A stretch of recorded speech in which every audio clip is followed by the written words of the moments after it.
All right, welcome back everyone to another off-season episode of Frozen Oil. Welcome to the episode, The Real Terry M. Hello, Richie. We have enough announcements for an episode, so we figured we'd take advantage of it here on Frozen Oil. Perfect. And the Oilers have signed 3 players. One was the big one, which is Evan Bouchard has signed a 4-year, $10.5 million deal with the Edmonton Oilers. We also have signed Kasperi Kapanen to a 1-year, $1.3 million deal, and solidified maybe our future fourth-line center in Noah Philp to a 1-year, $775K deal. T-Dot, your initial thoughts on these signings? The Kapanen deal I like, maybe a little bit, on the rich side. I think they could have saved a little bit of money. I think that's a deal that's good for both parties, and I think that's why they signed it. It's a low-risk deal for the Oil. If we can get Kapanen, that was like Toronto Maple Leafs, Pittsburgh Penguins Kapanen. I mean, he was 35, 40-point guy, then it's an absolute steal. And then if we don't, it doesn't really kill us. And then on his end, it gives him a year to kind of showcase, a full year with the Oilers to show what he can do. And if he has a good year, then he's definitely going to get a pay raise next year. So I think it works out for both parties on that one. Noah Philp, I like. I think it's time. He's if anyone knows, he's a local kid. I mean, an Alberta kid. Came up through the system. I think he went to the University of Alberta, so he went through the university route. The guy's like 25 or 26 years old, so he's had enough time to kind of get his feet under him, grow the right way. So I think they're leaning heavy, and they think, okay, now it's time that you got to make the jump. It's either you make it or you don't here. So we'll see what happens with that one. And then of course Evan Bouchard, that's the big one. No hometown discount. There's no hometown discount on that one, especially after seeing what Aaron Ekblad signed for. But we knew he was going to be a somewhere in that 10 million. I think a lot of the Oiler fans were hoping 9.5, which probably was never going to happen. So we knew it was going to be in that 10 to 10.5. And let's be real, it's hard to give up a D-man like that with so much offensive talent. And during the regular season, he's decent defensively. He's a plus player. That obviously has a lot to do with his offense, though. So I think they've solidified what they're doing with their D-core, right? They got 20 million tied up in 2 D-men, and then they've obviously got Ekholm and Wallman and everybody else, Ty Emberson and everyone else. So I think they've pretty much set what their D is, and it's going to be very similar to what it was last year. Well, my initial thoughts, I agree with you on Philp, kind of a similar route to the NHL as a former fourth-line center in Derek Ryan. Took that route through the Golden Bears, made it up to the big club. And he did take a year off also, so I mean, he is on paper, 26 years old, but experience-wise, he's a year behind that. So, but I liked what I saw in him. I try to watch the Condors highlights as well, and I felt like he was a standout in Bakersfield. So, and he had 2 good seasons out in Bakersfield. He had 2 solid seasons in Bakersfield. Yeah, and when he got time with the Oilers, like. There were moments where he did shine, and I mean, for where he's projected to go, I mean, like, let's face it, on this team, when you talk about center, he's never going to be a first or second liner because obviously McDavid and Draisaitl are going to occupy that area for the foreseeable future. But as a fourth line, center or maybe even a winger, I like his size, so. I'm happy with that one. Kapanen, like you said, I think everyone is kind of saying a little bit too much for Kapanen. Everyone was kind of hoping you get him at $1 million. But cap going up, inflation, they tie him up for 1.3. I do think I think he still has his Jets, and that's a awesome thing, because you can, as they did with him last year, you can kind of play with him around in all areas on the ice and put him on different lines, because he's got that speed. So and he's not old. I think he was drafted the same year as what Leon Draisaitl probably. I think he's drafted in the same year, so he's not old. He's probably in his prime, or still has a lot of his prime left. So I think it's just finding that right fit. And a lot to prove. I mean, he's going to be playing for a big contract. So I also liked his physicality at moments in the playoffs when he did make a hit. I mean, you noticed, and the other player felt it. So I do like that kind of dimension to his game. And lastly, the big one, like you said, Terry, Evan Bouchard, 4 years, 10.5. This is one of those bridge deals that, I mean, it could cost us after 4 years, and you could be paying, way more than that to re-sign him. Yeah. Or if it doesn't pan out, you have that kind of, escape hatch maneuver where you're not stuck with the Darnell Nurse thing. But you kind of touched on it, Terry. You said it. We got $20 million on D between Bouchard and Nurse. And I mean, if you're going to give Evan Bouchard a contract after Game 6 of the Stanley Cup Final, that number is going to be $2 to $3 million below what that was. He has those moments where it's just like you pull your hair out and say, man, what happened? But offensively, I was pulling for the Oilers to sign him. I mean, we have to build through our own players. I mean, look what happened with letting go of those other guys. Just a complete gong show with those offer sheets.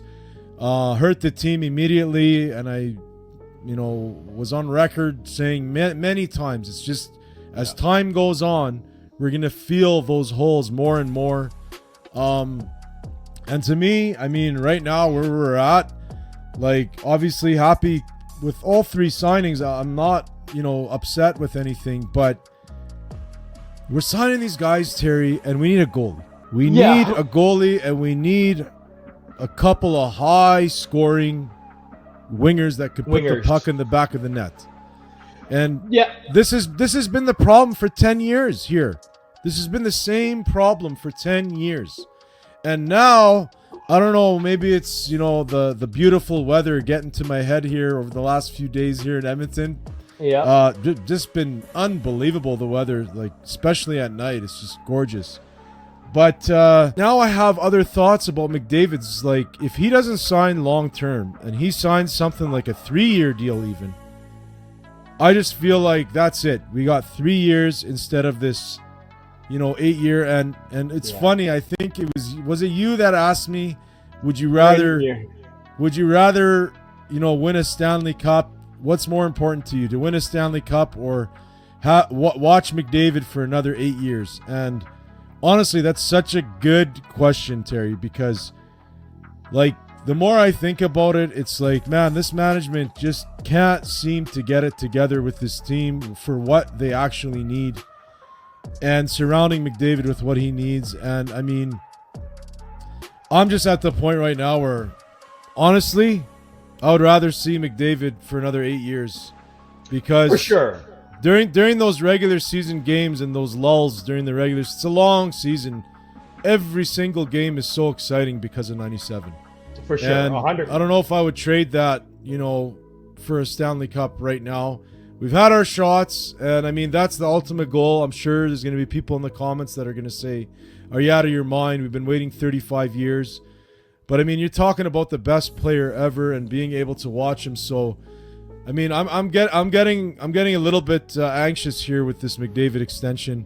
Because where is this team going to be? Like you said, Terry, with these two guys at $20 million on the back end, still no starting number one goalie. We still need significant firepower on the wings for both him and Draisaitl. I don't know. It could. Yeah. And the Panthers, I mean, they're the legit team out of the East. That's most likely. They just finished signing everybody. They locked up everybody. So like 2030, we're going to get to that when they locked up Ekblad. They've locked up their whole team. But you know what, Richie? I was actually thinking about this, and you know what? I think, especially as fans, we have short-term memories. You know, in the playoffs when Bouchard was scoring goals, he's scoring those game-tying goals and those big goals where we were ready to pay him the world. And then, of course, like you said, Game 6 and Game 7, then it was like, okay, well, we don't want to, don't re-sign this guy. When it comes to the goaltending, I was actually thinking about this. The Oilers need a goalie for the playoffs. That's ultimately their goal.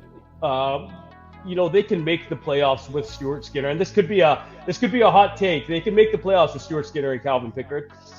They need a goalie for the playoffs. So I would not be surprised if they don't make a move until sometime during the season to get a number one goalie. Just looking at it right now, there's not a lot, coming up tomorrow, I think it is, or for the free agency. There's not a lot of goalies that they can go and sign, and they don't have any money unless they give up. They're probably going to trade Arvidsson, and there's not a lot of goalies. There's Alex Lyon, Samsonov, Jake Allen, people are saying, but nothing anywhere in the realm of where we need to be for goaltending. That would be a massive upgrade on Stuart Skinner for sure. But I think all the Oilers faithful want something to the likes of like a Sorokin, or even take a risk on a Demko. Now there's rumors Demko's signing an extension in Vancouver, so that option's gone. Yeah, Gibson it's just getting to the point. Yeah, it just gets to the point here for Oilers fans. Like, you say to yourself, okay, everybody was waiting what's going to happen at the draft, because everyone was expecting to get a goalie at the draft, and nothing happens, but everybody else seems to be making moves. Here we are just waiting around for something to happen, major anyways, and it just hasn't happened in between the pipes anyways. T-Dot, we are at 1,019 subscribers as of this video and counting. So just wanted to take this opportunity to thank everybody that's been supporting the channel. Hit that like button, hit that thumbs up, hit that notification bell if you want to see more of these videos. We've been marching towards 1,000. We got to our goal. Now the next step is 2,000. Hopefully we can get there, but just want to take this opportunity to thank everyone that has hit that subscribe button. Really appreciate it. And this is the time of the episode, T-Dot, where we head over to Twitter and Twitter/X. You can follow us. Our handle is @FrozenOilHockey. We are on Instagram and TikTok as well. So let's get the show on the road, as they say. We're going to start this off with Tyler DT. After the Bouchard signing, I really don't know what the plan is here anymore. Like, you need a goalie and two wingers. Bouchard didn't take a discount at all.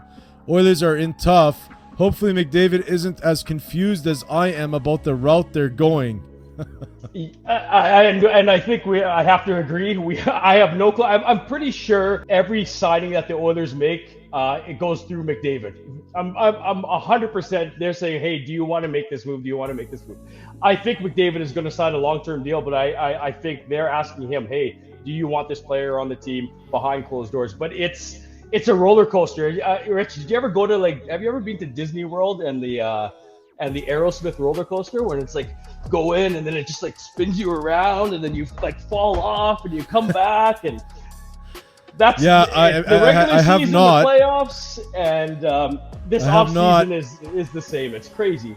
Yeah, the roller coaster of emotions with this team is nuts. I have not been to Disney World. I've been to Disneyland, not Disney World, but I have seen videos on that roller coaster, and yeah, it's you're getting jerked all over the place, and thrown out of your chair, and that's what the Oilers are. And even if, let's just say McDavid did sign an 8-year deal, if they don't get their shit together in 2 or 3 years, he's got LeBron James power in the NHL. And he can knock on that door anytime and say, I'm out of here, trade me. So there's no security either way because, again, the management just doesn't seem to understand. It hasn't worked. You've had the best 2 players for 10 years, and you haven't had a goalie during that entire span. So, I mean, anyone that wants to argue this, go right ahead. Your opinion is your opinion. But the results are what matter, and we are sitting here 10 years later with Connor McDavid on our team and no championship to show off. So it's it's definitely I'm hoping, Rich, that he has LeBron James kind of power. I just hope he doesn't have like LeBron James mentality, right? I'm hoping, I hope, and all of this is speculation. Like, I hope he's loyal to the city. I hope he loves the city. I hope he likes playing here. And he wants to win a cup here. So, they're 2 different personalities for sure. All I can say is TikTok. If you think McDavid's going to just keep going over this over and over again, he's not. And I don't blame him. Next one from Diego. Look, 10.5 for 4 years is okay for me. I think this is the Oilers Cup window, to be honest. Not sure McDavid signs a long-term contract either, but here's hoping as a fan. Oilers need to trade Nurse. I mean, it's not even an option now. They can't win with 20 mil committed to Bouchard and Nurse. Yeah, we chatted about that, but I mean that's their decor right now. I mean, I don't, Nurse, they're not going to be able to trade Nurse or get what they need for Nurse. So it's just a decor that they're going to have to stick with. And I remember saying, Terry, last year with the emergence of Broberg, I remember saying we're going to have a $9.25 million defenseman as part of our third pairing. Mm-hmm. And that actually happened in the playoffs. He actually dropped down to a third pairing defenseman being paid $9.25 million. So, I mean, there's a lot of concern out there for sure. Next one from Klima's Lid. Kapanen at 1.3 is a bit of an overpay, but only by about $150K. He's got speed and can shoot the puck as well. Would have cost the Oilers more on the open market to replace him with a similar player. Yeah, and we talked about that earlier. Again, 1.3, a little bit more. Maybe you wanted him at like 1.1, but we already talked about, what his potential is in this and now a contract year. So we'll see what we can get out of him. Next one from Let's Go Oilers. I really hope I'm wrong, but I genuinely believe our best shot at winning was these past 2 runs.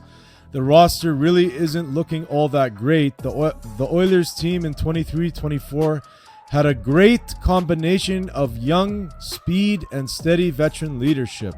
Again, this touches on everybody has a short memory. Remember, we still have McDavid for another year. We'll figure out. We've got Draisaitl. Vasily Podkolzin is coming around.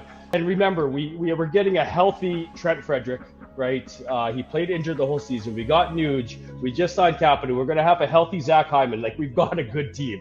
We've got another team, a good, solid team. We're definitely getting a little bit younger, which is, I think, what they wanted to do, is to add some youth and into the lineup. But, I mean, to panic and think that we're not going to be a contender there again this year is, I think that's silly. Yeah, and I don't even think there's a team right now in the East that can even rival the Panthers. Only teams in the West, I believe, can, challenge their, championship. Next one from DC. This is in response to NHL Rumor Report. Chris Johnson, Oilers goalie hunt. They're open to adding a goalie, but I don't think they've 100% concluded they have to do it right now. Maybe it's something you can do during the season. And DC's response is, F you, Oilers management. He's an avid, outspoken fan for getting a goalie, and he's flipping the desk. He's upset, and I am too. And we all, but that was my hot take. They might not make a move until the season, so. Yeah, well, I mean, there's not much available, so I mean, really, if that happens, I wouldn't be surprised. Next one from Bagged Milk. Oilers didn't qualify Oliver Rodriguez. Farewell, Concourse King. And I just wanted to give a shout out to Rodrigue. Didn't get too much time with the big club, but did get some time in Bakersfield and was a solid player for the Oilers. So just wanted to mention that. He is no longer with the team. Next one from Tyler. I no longer care about free agency for the Oilers. Florida is winning the next 3 cups and is 5-peating at this point. All these signings and they will still have 30 mil come the season after in cap space. The league is cooked. Do you agree with this? I mean, I'm not going to sugarcoat it. They're the 2-time defending Stanley Cup champion, 3 times to the Stanley Cup Finals. They just signed, the big players. I didn't think that Marchand was actually going to re-sign there, and he did. And we all know what kind of season he had, so it's hard to argue with it. But time will tell during the season and into the playoffs for sure. And we'll get to that later in a tweet about all those signings. Next one from Will. One's opinion of Evan Bouchard is perhaps the easiest litmus test for if a person's capable of evaluating a hockey player. And I thought this was a great tweet from Will, because honestly, like, the opinion you might have on Evan Bouchard, to me, again, it's a no-brainer. He's our product. We drafted him, and he has the stats to support it. Yes, he's shaky here and there, but he always makes up for it with his offense, in my opinion, Terry. And to me, it's a no-brainer to sign him. Would have been nice to get him under 10, obviously, but and I had some hopes for that after seeing what Noah Dobson signed for with Montreal. But like I said, we have no other options. Yep. You're not going to get an Evan Bouchard on the market, and if you try to trade for him, you're going to give up your entire team's future, which we've already done here in Edmonton. So, got to sign him.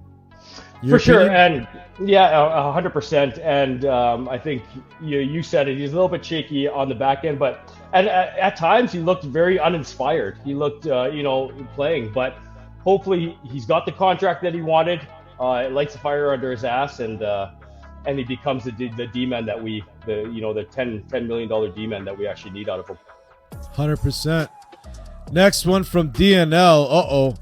Evan Bouchard has more career playoff points than Austin Matthews, with a salary that's $2.75 million less. That one's more of a statement, Terry, than something to respond to. 100%. That guy is hilarious.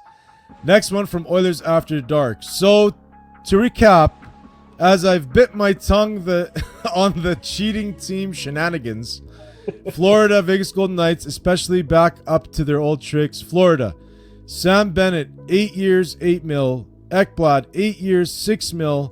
Marchand, 6 years, $5 million. All signed under market value due to the state tax.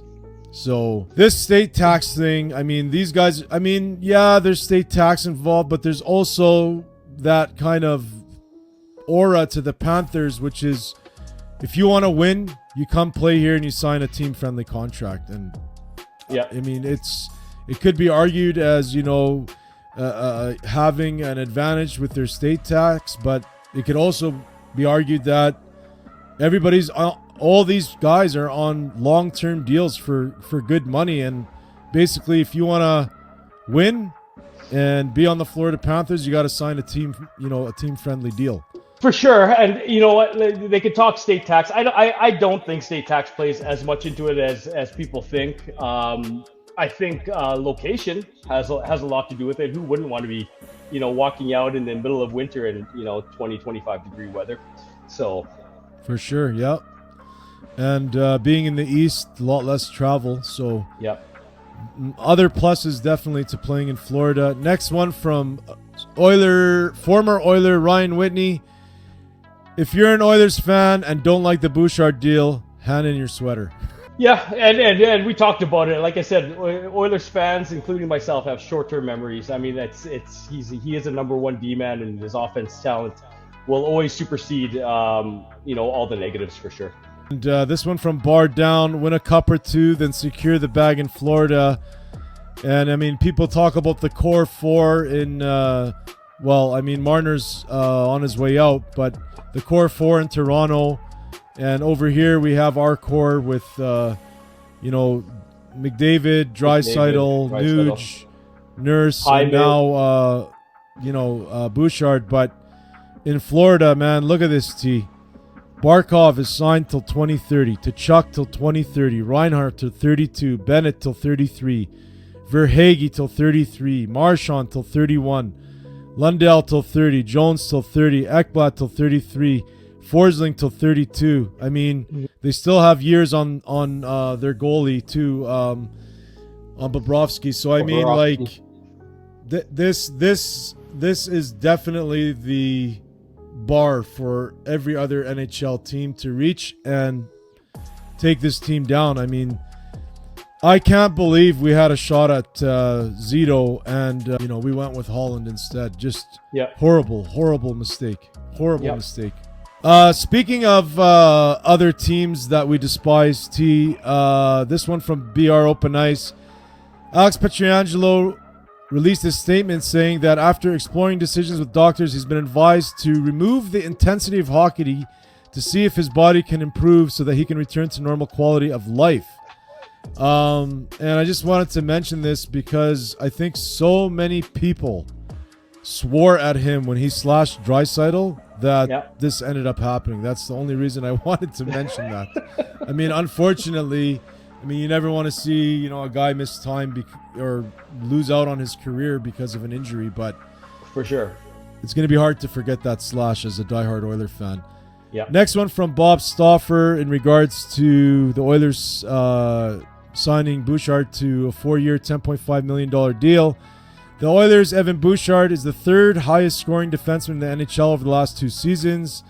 Only Makar and Hughes had better stats. Strong possession metrics as well. He's a keeper. Yep, and we've talked about it. We've talked about all of that. Once you actually take a step back and look at the big picture, it's a good signing. We needed it. And next one from Maddie. Oh my effing goodness, Terry. The boys are having fun this summer. It looks like it. We got Draisaitl here. Sam Gagner's in the air. I can see Nurse back there. That's Ryan McLeod over here. Okay.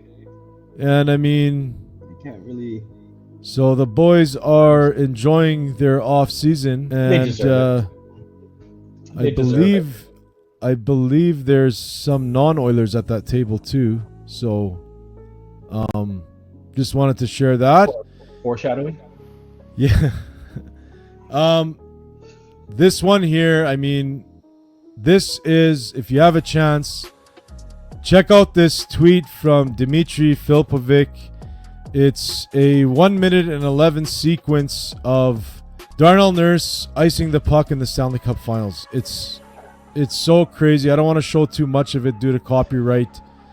And last but not least, we didn't mention this in the last episode, but there is a guy walking around that lost a bet in his fantasy football around at the Panthers parade wearing an Oiler jersey. I thought that was hilarious. So wanted to end it with that, T. And I mean, I saw that, and anytime I see something on Twitter to do with the Oilers, it always ends up being a knock on the Oilers. So I kind of avoid looking at that kind of stuff for the past month.